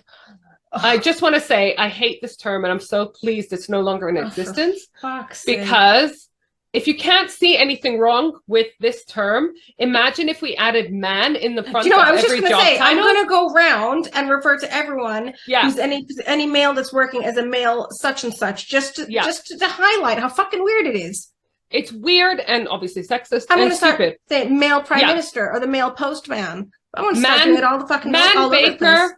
No, because it's not even female, it's woman. So it'd be man baker, man postman, man chef, man sailor. See, because when you use it like that, you realize how fucking ridiculous it sounds. You know what? The 80s is full of that. I know. We talk about the 90s being bad, but the 80s for fuck. Yeah. And even before, obviously, 70s. I mean, you just got to watch some of these films to realize, like, Carry On films. Like, I know there are a whole bunch of things that are getting worse and worse and worse, but there's also a lot of things getting much, much better. So that's one of them, the fact that we don't call them WPCs anymore. Okay. So he's pursuing WPC, but I'm going to call her PC, Alison McDonnell, who's 21 years old. And a disciplinary started after an altercation at her home, where she got a minor injury to her face. Neither was suspended during the inquiry, and Pierce continued on the case. I'll come back to that later. On the 1st of August, 1987, so a year after Dawn Ashworth's murder, in a pub called the Clarendon Inn in Leicester, something stupid and wonderful happened. Ian Kelly is in the pub with some of his colleagues for food and drink, and they start gossiping about Colin and his mistress, and because the mistress also worked in the bakery, so they knew her as well, and the stillborn, and how Colin always bothered the female employees. Ian tells the group that he took Colin's blood test for him. A female manager who was there in their group,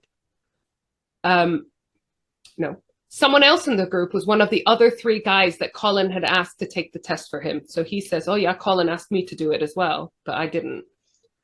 There's a female manager with them, and she was highly disturbed by this. Because obviously she understands the implications, right? Even if he wasn't responsible for the murder, this is still, he's hiding something pretty fucking bad if he's making someone else take the test for him. So it took her about 6 weeks to deliberate what to do with this information. You know, it's it's been a year since the last murder, so I guess there's no massive rush, but I mean, there could be if he's on the warpath again. But I get it that, you know, sometimes it's not definite proof that he did it. So do I take this forth? This guy works with me, blah, blah, blah. I mean, we would. We would, okay, but it took this lady a couple of weeks. Yeah. Oh, it didn't take her the full 6 weeks, by the way. It just took that long because she wanted to first speak to the pub owner's son, who's a police officer. But also she wasn't sure how serious it was, but also how seriously she would be taken. Okay. So in the end, she did decide that with the son of the pub owner's help to tell the police and let them decide how serious this information was.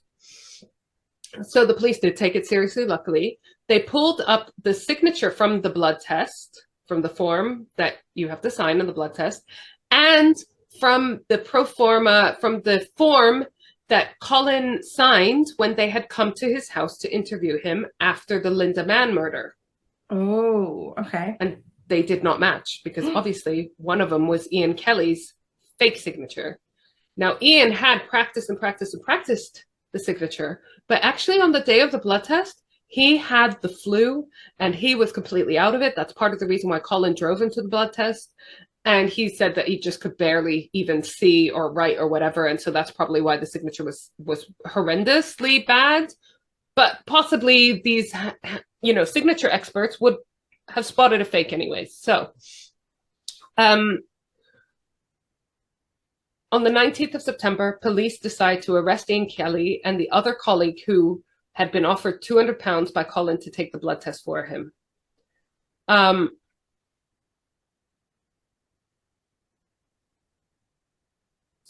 Ian confesses almost immediately and is arrested for conspiracy to pervert the course of justice, obviously. The police went straight round to Colin's house to pick him up. They arrested him not for conspiracy to pervert the course of justice, for making someone else take the test, but they arrest him right away for the murder of Dawn Ashworth. Wow, okay. Which is a big leap, like a big step, and I'm glad they took it. While they were arresting him, one of the policemen asked him, why Dawn? He said, opportunity. She was there and I was there. Which just goes to show how fucking random these things can be. Yeah. In front of the police officer, in front of the police, he confessed to his wife that he had made Ian take the test for him. She asked, did you do it? And he said yes. Wow. During the police I wonder why he didn't deny it at first. I don't know. During the police interview, Colin kept saying he wanted to confess in his way and tell his whole life story. So basically, he's trying to control the room again, trying to control the situation, trying to control the narrative. So the Linda Mann murder, which happened even before he moved to the village, he had dropped Carol off at the night school and was looking for a girl to flash. The baby was in a carry cot at the back of the car. Oh, for fuck's sake. Oh, that poor kid. I mean, you know, that kid must be our age basically now. Hope that kid's doing okay. Thoughts going out to that kid. He got out of the car and flashed Linda, but rather than walking past him, so apparently he says that most people, when they get flashed, just carry on walking and pretend not to notice, which I can kind of understand. I believe that because I've heard accounts of that. Yeah. Yeah. So, so apparently normally they would just carry on in the same direction and just because ignore you're him. Always told, ignore. You know what I mean? You're always told, like, if you see a weirdo, walk past, ignore them, just keep going. Do you know what I mean?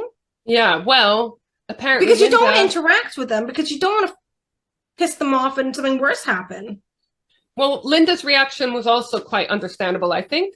She noticed him, she got scared, she turned and she ran away, but she started running in the direction of his car and towards the dark footpath. She then froze because she didn't really know where to go, and she's blocking Colin's way back to his car. He was aroused because he'd flashed her, so he decided to grab her. He claims she didn't scream or struggle. He says she was terrified, but that she just let him rape her. Again, some people fight. Other people just go passive because they think that's their best chance of survival. Yeah. She asked him at one point, "What about your wife?" And this freaked him out because she had clearly been very observant. She had noticed he was wearing a wedding ring. He was worried about what else she might have noticed, and would she be able to recognize him? Because remember, he was moving to the village in a month's time. So he was worried, like, what if I bump into her? Yeah. So that's why he manually strangled her. So sad. Because, so he manually strangled her. He tried to hide her. She didn't really hide her very well. And then he strangled her further with a scarf that was in her pocket.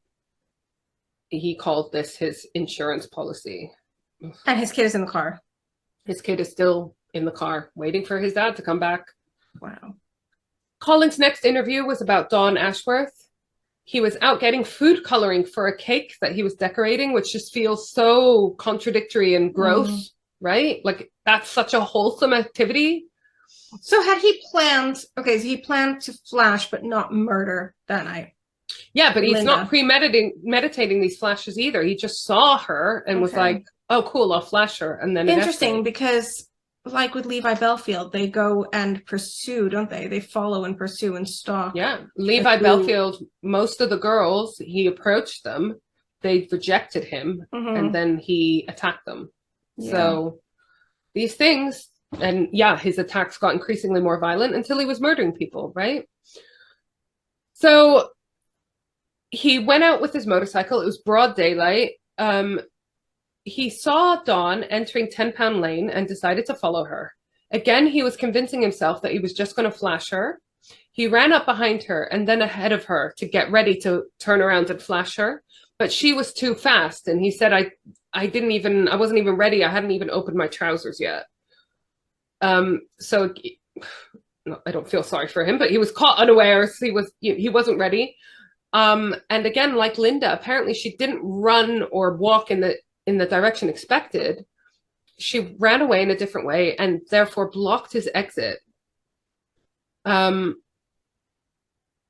He was aroused and he followed her and attacked her. She begged him not to do it, but she didn't resist physically. She begged to be let go afterwards. She promised not to tell anyone. Colin said he used a judo strangle move from behind to kill her. He strongly denied, though, the level of violence he used in the rape and the murder, because this rape, if you remember, there was a lot more physical damage to Dawn Ashworth's body, but he denied anally raping her.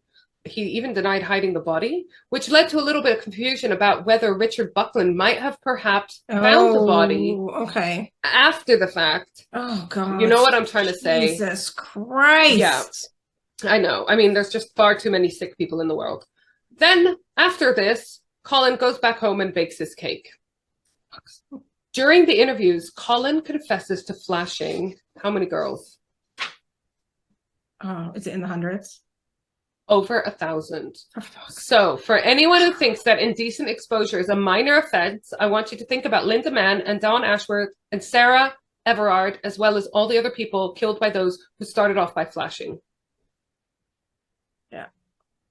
Colin apparently only ever got animated when he started talking about flashing. Oh, it just gives me the fucking creeps.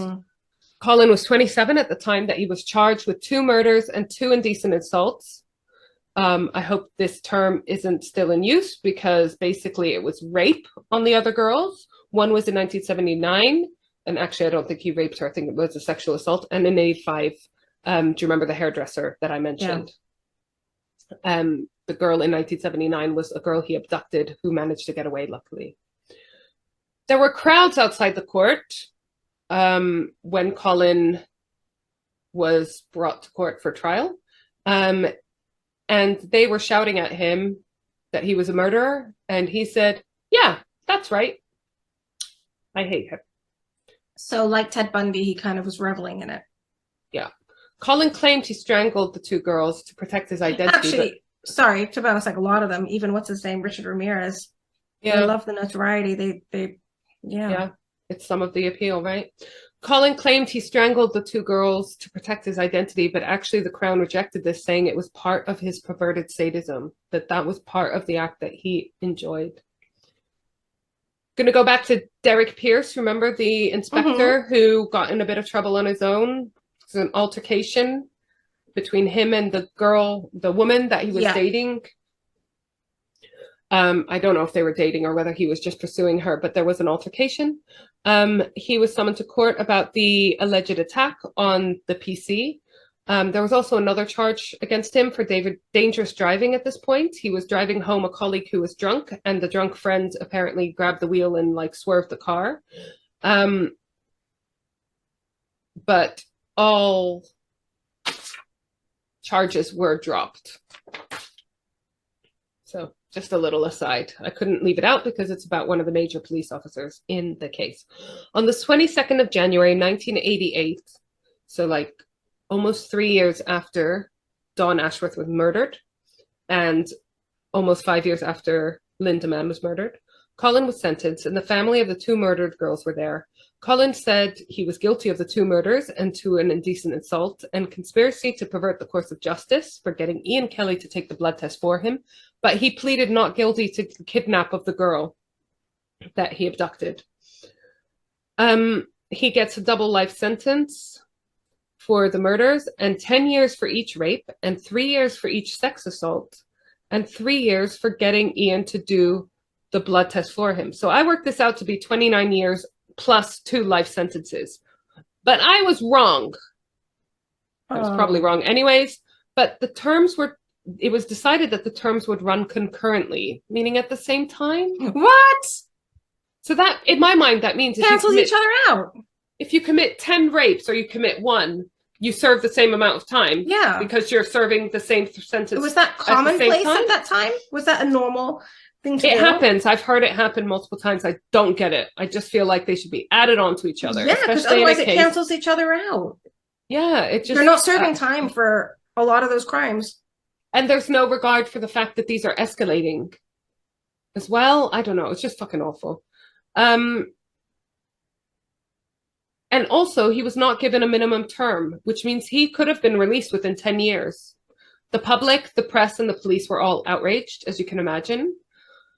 Ian Kelly got 18 months suspended for 2 years for taking the blood test for Colin Pitchfork, so he got no jail time.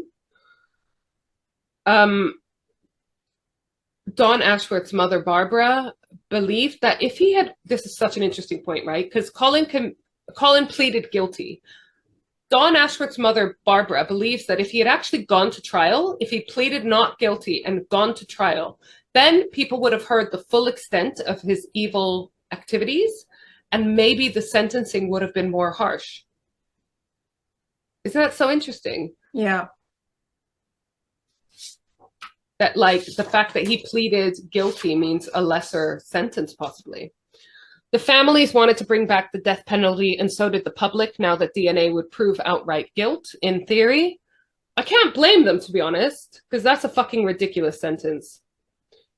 The bakery manager who came forth about the conversation in the pub, the reason why this guy was caught and convicted, she was awarded only half of the reward money.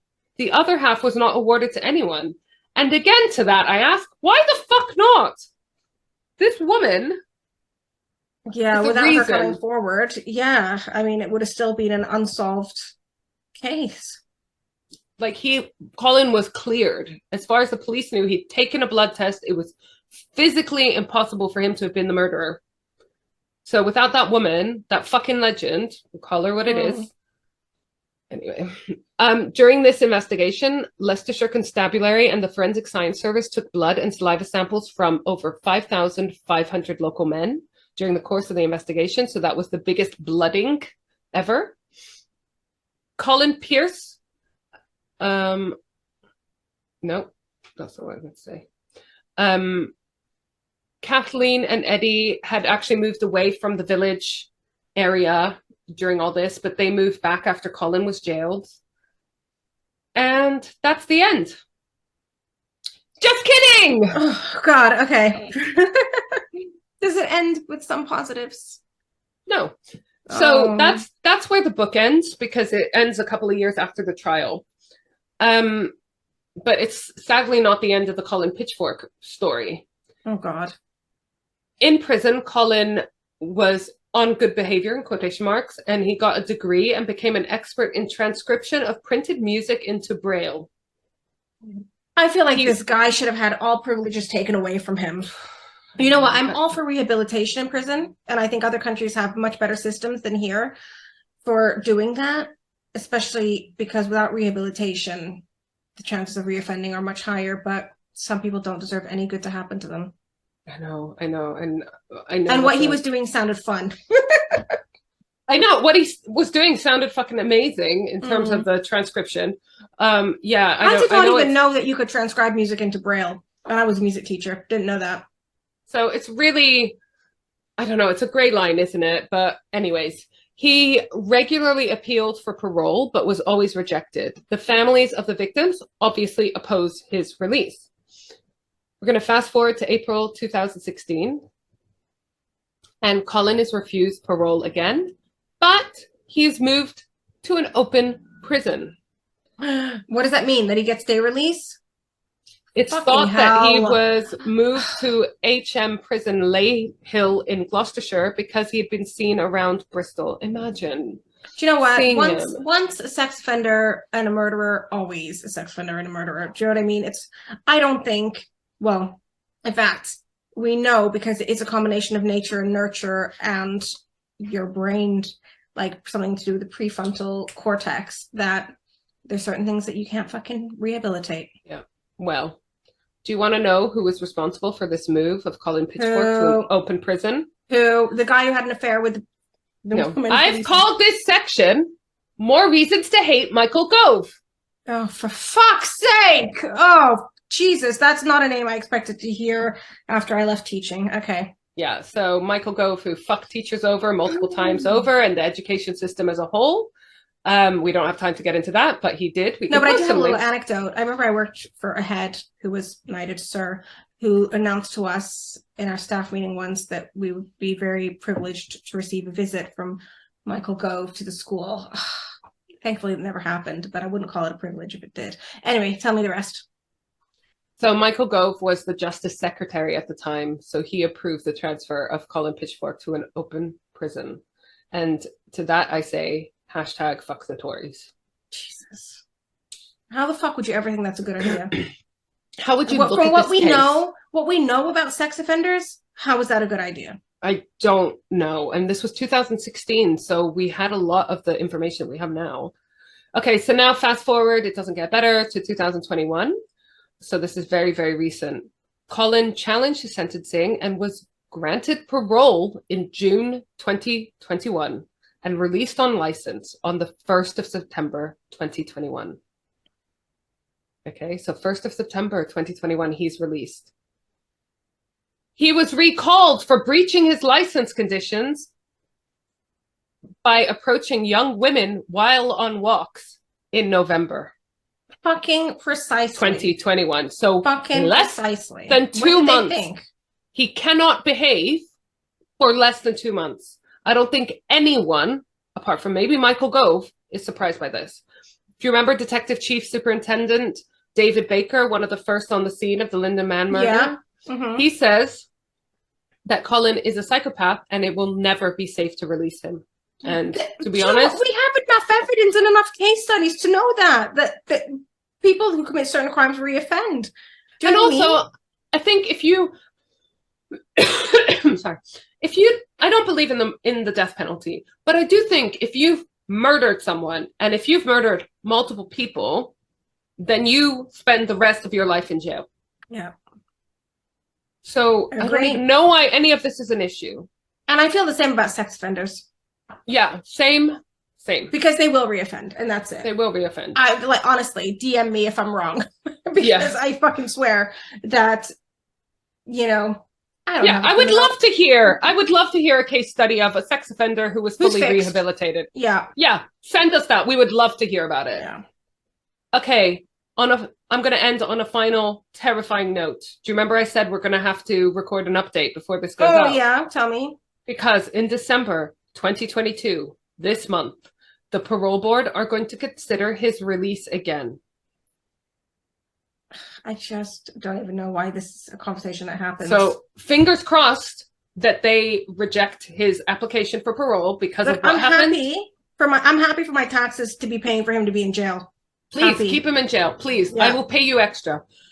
There's actually a movement for the hearing to be made public. So if it is, you know that I will be following that. And just little side fact, Colin is 62 years old now. So for me, that tells me he's still capable physically of doing harm to others. Yeah. Because 62 is young these days. I don't know what physical shape he's in. And I don't know if that should matter at all. But I just feel like the fact that he's probably physically capable. You know what? I was watching a documentary about the Jehovah's Witnesses on Hey You, and I remember they mentioned something about a pedophile or a sex offender. The amount of offenses that they will have in a lifetime is like in the hundreds, no matter what age. And it doesn't stop when they're old. That's the thing. And I remember hearing that thinking, it doesn't stop with age. It continues. And by the end of their life, it can be in the hundreds. And Colin fucking in the thousands. With his he already confessed to over 1,000. Yeah. So what I will say is report fucking flashers. Because hopefully at some point, they might not be able to catch him after 1 or 2 occasions. But if everyone reports when they get flashed, then hopefully we'll catch some fucking flashers before it goes any further. Put people on the radar so when these things happen, they know who to fucking call on. Yeah. But it's just, I just feel like this is one of these cases where we have learned and progressed so far in terms of view on flashing, in terms of the DNA advances. Yeah. Yeah. But what a horrible piece of shit. The guy who killed Sarah Everard, police force had it on record that he was a flasher. Yeah, I mean, he was a police officer. And he told it was his job. And there's certain things that are just mind-blowing. Mind-blowing. It really is. It really is. I mean, the police force knew that he was guilty of flashing, yet they kept him on. And I feel like it's only since the Sarah Everard case, and we'll post a link in the show notes to a summary of that for those that are unfamiliar, but basically it's a woman that got murdered by an off-duty police officer, pretending to be on duty, I think. And it turns out he had a long history of flashing that the police knew about. And I feel like the conversation about flashing and its severity has really got into the forefront now because of that. Yeah. Fucking hell. But report everything. I'll tell you what, honestly. Fucking everything. Even if it's suspicious behavior and you're like, ooh, I'm not sure whether the police will take it seriously. I'm not sure. Fucking call it anyways and let the police decide, because you don't know. Exactly. It's not your call to make. And you know what else? Also, when it's not your call to make whether it's important or not. Yeah. And the same thing is when I was teaching and we did safeguarding training every year, don't use if you even think there's any fucking inkling of a doubt that there's anything untoward happening, report it. It's not your call to make whether you report it or not, or whether it's a big deal or it isn't. Fucking report it, You don't know what other bits of information people have on that person, on that potential victim, etc. You don't know. You might be helping them build a very important case against someone, and you might contribute to something drastically bad happening. Makes me so angry that this guy's going to be fucking released, Well, hopefully he won't. But yeah, like I said, we'll tag on an update. So stick around and just keep an eye on it, because let's fucking put some public pressure on them not to release him. I mean, it's crazy they're even considering it. I feel like when he got recalled to prison for breaking his release conditions, that should mean no more bail applications, no more parole applications ever again, right? I mean, we tried it, you fucked up, that privilege is gone now. It should be enough. And here we are a year later. But also, it really should be enough that we know enough about, or psychologists, criminologists, whatever, these fucking specialists know enough about criminal behavior and criminal psychology to know that people like that don't change. Yeah. And you are letting them back out into the wild unleashing them on future victims. Yeah. That makes me fucking angry. It really does. So that's the case of Colin Pitchfork. Great news about the advancements of DNA. Sad news that this motherfucker is still on the earth. Fucking hell. Yeah. All right. Well, see you next week. Huh? See you next week. Oh, next week. Oh my God. After this case, and I'm thinking about what case I'm going to do next out of the ones I researched, because I didn't like this one. I mean, I don't like, do we really like any of them? I don't know. Why are we doing this? Why do we do this to ourselves? I don't know. Oh God. My next case is a little bit easier. What does that mean? My next one. It doesn't involve kids. Yeah, it doesn't involve kids. It's a little bit less scary to the general public. Okay. Should we do like two non sort of scary-ish ones? I don't know. The chips fall as they fall, but I'm just telling you, I know what the next one is, and it's a little bit easier to listen to. Oh God. Colin Pitchfork is particularly disgusting and terrifying because he could be released this month is what that means. Yeah. Oh. Well, I'm not going to advocate for vigilante justice, but if this guy gets released and the public will take it into then we're not responsible for what happens. Then we're not responsible, but I could see that happening. But we wouldn't be unhappy about it either. Yeah, cut that out. Not inciting violence. Sorry, it's just so awful, and I just cannot believe that we are discussing the possibility of him being out on the streets. The fact that he was in an open prison is already disgusting enough to me. I sometimes just wonder, these people, these decision makers, why are they so fucking dumb? You know what I mean? Michael Gove, fucking at us and tell us what you were thinking. What bit of evidence did you have that we clearly missed in our deep dive here that led you to believe that it was okay for this fucking piece of shit to be in an open prison, walking out and about? Tell us. God, this really makes Michael Gove's crimes to education. It's kind of minimizes those in comparison to this. Well, not really, because if you fuck up the whole education system, you've got a lot more desperate people that might turn to crime. So, he's just a son of a bitch. Fuck the Tories. Fuck Michael Gove. Yeah. Sorry, I don't think we have any Tory supporters listening to us. I highly doubt that we do. I highly doubt it. All right. But we'd love to know who are our listeners. Send us a message. Tell us. You don't need to tell us who you vote for. You can if you want. All right. See you next week for my sister Rhonda to present the next topic. Bye. Bye. Hey there. Thanks for being a loyal listener. Do you need a new website or want to boost your social media performance? Or do you hate podcast editing?